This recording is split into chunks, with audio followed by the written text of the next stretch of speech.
Magandang araw po sa ating lahat, mga kapatid, kababayan. Ito po ay libingan, lugar ng libingan po dito sa San Rafael. Alam niyo po bang lahat ng tao ay mayaman at mahirap ay pupunta sa lugar na ito. Tayo pong lahat darating po sa panahon, no? Kaya nakalagay po dito sa mga nakalagay po sa libingan, nakalibing ang mga nakahimlay na mga kamag-anak, nakalagay rest in peace. Anong ibig sabihin ng rest in peace? Ibig sabihin, nagpahinga na sila. Rest, pahinga, at saka ibig sabihin nakalibing sila doon. Yung peace, kapayapaan. Pero mga kapatid, paano? Saan kaya pupunta ang kaluluwa? Alam nyo ibig sabihin ng rest in peace? Ang tunay po na rest in peace, yung taong namatay, nung siya nabubuhay, na kay Jesus Christ siya naglilingkod. Yun po ang ibig sabihin ng rest in peace. Kasi ang namamatay lang sa atin, yung katawan natin. Ano po, kasi galing tayo sa lupa. Pero mga kapatid, yung salitang rest in peace, kapag ang kaluluwa napunta sa langit.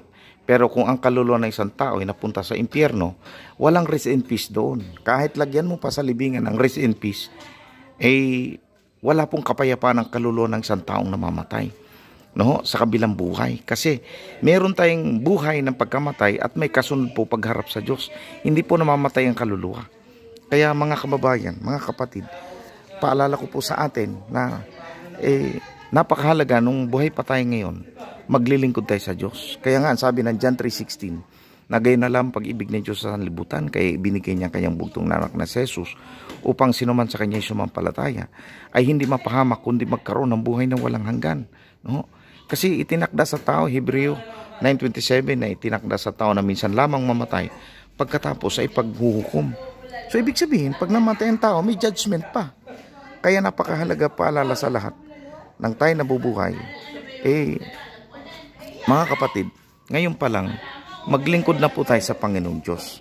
Siya po ay ating pagsisihan na po natin ating mga kasalanan, tanggapin natin ang ating Panginoon Jesucristo bilang Diyos at sariling tagapagligtas ng ating buhay. At tayo po yung maglilingkod na sa Kanya, no? Sambahin natin Siya, talikuran natin ang ating mga bisyo, kasalanan, anumang pagsamba sa Diyos-Diyusan, anumang uring kasalanan, atin na pong talikuran. At maglingkod na po tayo sa ating Diyos na buhay. Kasi ang kamatayan, itinakda ng Diyos sa ating lahat. Hindi po natin alam kung anong araw at oras yun.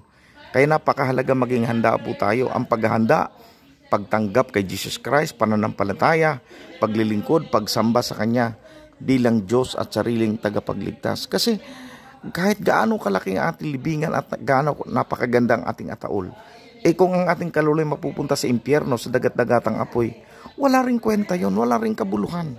Kaya mga kapatid, pero kailan pa rin nating pagandahin ang libingan ng ating mga mahal sa buhay. Kaya inaayusan po dito ngayon. Kasi nga po, siyempre mahal natin sila. Sila ay ating mga mahal sa buhay at nakakasama natin sila nung sila nabubuhay pa. Sila ay nakakatulong sa atin.